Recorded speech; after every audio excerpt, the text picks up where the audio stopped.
know what is in the food you're eating? No. The American Journal of Public Health states that once restaurants began showing the calorie intake of the food that you're consuming, that Americans began being more aware of what they're eating. For instance, how many calories are in your honey bun? 680. 680 calories? Do you know how many calories one person needs to consume in one day? No.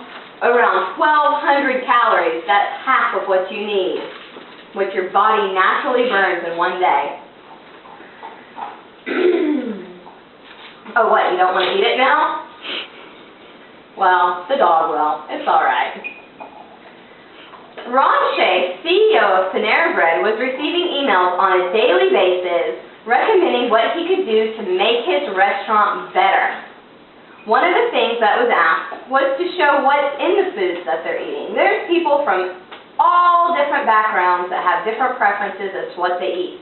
Vegans, vegetarians, people that only eat kosher food, and he wanted to make a change that made his restaurant better. So he's offered a menu that states what's in the food, the calories that you're consuming, and organic choices as well.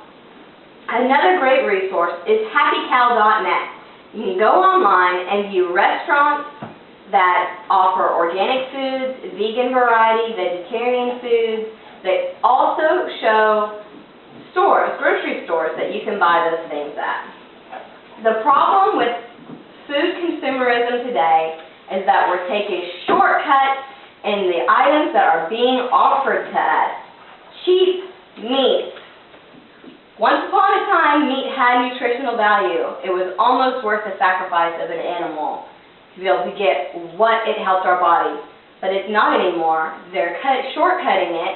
They're just feeding corn to all the animals, which is producing a cheap meat that has absolutely no nutritional value for us. Animals are dying today just for us to eat. You have millions of cows in tiny feedlots being corn-fed, not even eating any grass, that have to be killed within 6 months, or they'll die themselves, basically, of food poisoning. You have the chicken houses, millions of chickens in tiny little houses, dying, and you walk in at the end of the day and there's hundreds of them just dead that other chickens have poked and prodded that have to be taken out. And the worst part about it to me is that at the end of the day, if you go jump in the dumpster of your local grocery store, you're going to see pounds and pounds of animal flesh just sitting there rotting that no one bothered to eat. So what I'd like you to do is be a little more aware of what you're consuming. When you go to a restaurant or a fast food place, check out the menu. If you're not sure of what's in the food, ask your waiter or your waitress. If they're not sure what you're consuming, ask a manager. But don't eat something just because it looks or sounds good. You want to be putting things in your body that are going to make a healthier you and help your community. So, what we're eating is bad. We're eating the cheapest things possible, and we're suffering for it. Restaurants mask what they're putting in their food to make it cheaper for them to buy and be able to charge us more, using animal byproducts to make a better tasting food, but not letting the consumer be aware that it's in it.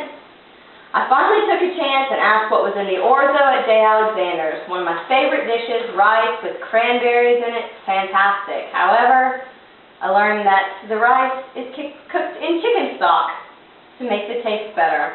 So cross another food off my menu, because once I have that awareness, I'm not going to eat it anymore.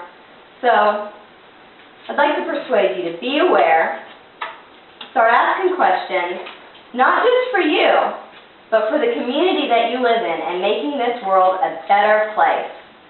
So from now on, are you going to check out what's in your food, or are you just going to eat whatever's offered to you? I'm going to check it out. All right. Well, that's 2